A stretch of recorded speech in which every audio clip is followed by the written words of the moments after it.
அப்ப இந்தியாவுடைய army forces மேல பாகிஸ்தான் தாக்குதல் நடத்தினால் அடுத்த நிமிடமே இந்தியாவை பொறுத்த வரைக்கும் பெரிய அளவு போருக்கு தயாராகிடுவாங்க. முப்படைகளுமே ஒரே நேரத்தில் பாகிஸ்தானை தாக்கக்கூடிய வேலையில் ஈடுபடுவாங்க. அப்ப பாகிஸ்தானை பொறுத்த வரைக்கும் உலக அரங்கில் தப்பிப்பதற்கு வாய்ப்புகளே கிடையாது. என்னன்னா பயங்கரவாதிகளை இந்தியா ஒழிச்சாங்க. நீங்க இந்தியா ஆர்மிக்கு எதிராக இந்தியாவுக்கு எதிராக தாக்குதல் நடத்தினீங்க. அப்ப இந்தியா போருக்கு வரத்தான் செய்யும். அப்ப உலக நாடுகளை பொறுத்த வரைக்கும் இந்தியா பின்னாடி தான் இருக்கும்.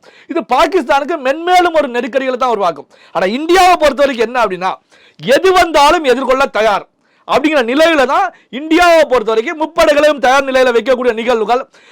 இந்தியா முழுவதும் அனைத்து மாநிலங்களையுமே போர் பயிற்சி ஒத்திகையில் ஈடுபடுங்க, எது வந்தாலும் எதிர்கொள்ள தயாராக இருக்கு அப்படின்னா அறிவுறுத்தல் முன்வைக்கப்பட்டிருக்கு. இப்போ இந்தியாவுக்கும் பாகிஸ்தானுக்கும் இடையில போர் வெடிக்குமா அப்படிங்கிறது இனி பாகிஸ்தான் பண்ணக்கூடிய ரியாக்ஷன் மூலமா தான் இருக்கு. அப்போ இன்னும் வரக்கூடிய மணி நேரங்கள் வரக்கூடிய நாட்கள் தான் தீர்மானிக்கும்.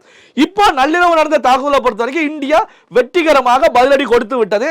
வெற்றிகரமாக இந்தியா உலக அரங்கில் தன்னுடைய பவரையும் ப்ரூவ் பண்ணி இருக்கு அப்படின்னு சொல்லி நாம எடுத்துக்கலாம்.